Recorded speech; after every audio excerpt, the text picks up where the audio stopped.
తిరుపతి జిల్లా పాకాల మండలంలో దారుణం జరిగింది. మూలవంక ఫారెస్ట్లో 4 మృతదేహాలు లభ్యం కావడం కలకలం రేగింది. ఒక డెడ్ బాడీ చెట్టుకు వేలాడుతుండగా దాని పక్కనే నేలపై మరో మృతదేహాన్ని గుర్తించారు. గొయ్యి తీసి పిల్లలను పూడ్చిపెట్టిన ఆనవాళ్లు కూడా లభించాయి. గమనించిన స్థానికులు పోలీసులకు సమాచారం అందించారు. ఘటనా స్థలానికి క్లూస్ టీంతో పోలీసులు చేరుకున్నారు.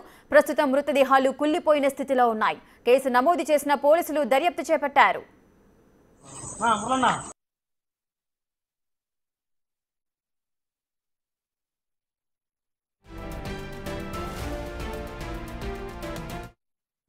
ఇసుక తిరుపతిలోని మూలవంక గ్రామంలో మృతదేహాలు కలకలం సృష్టిస్తున్నాయి. దీనికి సంబంధించిన పూర్తి డీటెయిల్స్ మా ప్రతినిధి దామోదర్ అందిస్తారు. దామోదర్, అసలు ఏం జరిగింది? ఆ మృతదేహాలకు సంబంధించి పోలీసులు ఏం చెబుతున్నారు? రేఖ, తిరుపతి జిల్లా పాకాల మండలం గాదంకి సమీపంలోనే మూలవంక ఫారెస్ట్ లో వేప చెట్టు కింద మృతదేహాలను పోలీసులు గుర్తించారు. ఇద్దరు చిన్నారుల మృతదేహాలను పూడ్చివేశారు. అవి పూర్తిగా కుళ్ళిపోయిన పరిస్థితి. అదేవిధంగా ఒక మహిళ మృతదేహము చెట్టు కింద ఉంది. మరో యువకుడి మృతదేహము ఏదైతే చెట్టుకు వేలాడుతుంది. ఏదైతే అతను ఆ ముగ్గురిని చంపివేసి తాను ఆత్మహత్య చేసుకున్నాడా, లేకపోతే వీరి నలుగురిని చంపివేసిన వ్యక్తులు అతన్ని ఆత్మహత్యగా చిత్రీకరించడానికి అతన్ని ఏదైతే ఆ యువకుడు మృతదేహాన్ని శవాన్ని ఏదైతే వేలాడదీశారా అన్న కోణంలో దర్యాప్తు కొనసాగుతుంది. మొత్తం మీద వారి యొక్క వివరాలను తెలుసుకోవడం కోసం పోలీసులు వారి దుస్తులతో పాటు అక్కడ ఏమైనా దుస్తులు లభిస్తాయన్న కోణంలో కూడా దర్యాప్తు చేస్తున్నారు. ముఖ్యంగా మృతదేహాలు పూర్తిగా కుళ్ళిపోయిన స్థితిలో ఉండడంతో రేపు అక్కడనే పోస్ట్ మార్టం నిర్వహిస్తాము, అదే ప్రదేశంలోనే ఘటనా ప్రదేశంలోనే కూడా పోలీసులు చెప్తున్నారు. ఘటనా స్థలానికి స్థానికులు ఏదైతే పశువులు కాపర్లు అడవిలోకి వెళ్లిన సమయంలో అక్కడ ఆ మృతదేహాలను గుర్తించి వారు ఈ విషయాన్ని గ్రామస్తులకు తెలియజెప్పడంతో గ్రామస్తులు వెంటనే ఏదైతే పాకాల పోలీసులకు తెలియజేశారు. పాకాల పోలీసులు ఘటనా స్థలానికి వెళ్లి ఆ మృతదేహాల పరిస్థితిని గమనించి వెంటనే క్లూస్ టీమ్స్ కు సమాచారం ఇవ్వడంతో క్లూస్ టీమ్స్ ఆ ప్రాంతంలో పరిశోధన చేస్తున్నాయి. మరోవైపు అనేక అనుమానాలు వ్యక్తం అవుతున్నాయి.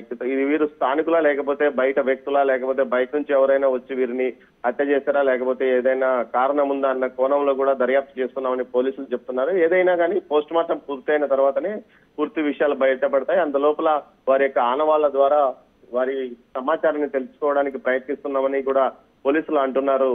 రేఖ, దామోదర్, అంటే మృతదేహాలన్నీ కూడా కుళ్ళిన స్థితిలో ఉన్నాయని చెబుతున్నారు. అంటే హత్య జరిగి లేదంటే సూసైడ్, సో ఏదైనా కూడా ఈ ఘటన జరిగి ఎన్ని రోజులు కావస్తుంది? పోలీసులు ప్రాథమికంగా ఏదైనా నిర్ధారించారా?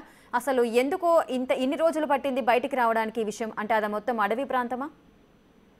రేఖ, స్థానికంగా ఉన్నవారు ఏదైతే అటవీ ప్రాంతం, లోతట్టు ప్రాంతంతో పాటు కొంత కనిపించకుండా ఉన్న ప్రాంతం కావడంతో ఎవరు గుర్తించడానికి వీల్లేకపోయిందని కూడా చెప్తున్నారు. మరోవైపు పోలీసులు ఈ విషయం మీద ఏదైతే అసలు ఎన్ని రోజుల క్రితం మరణించిందన్న విషయాన్ని తెలుసుకోవడానికి దర్యాప్తు కొనసాగిస్తున్నాము.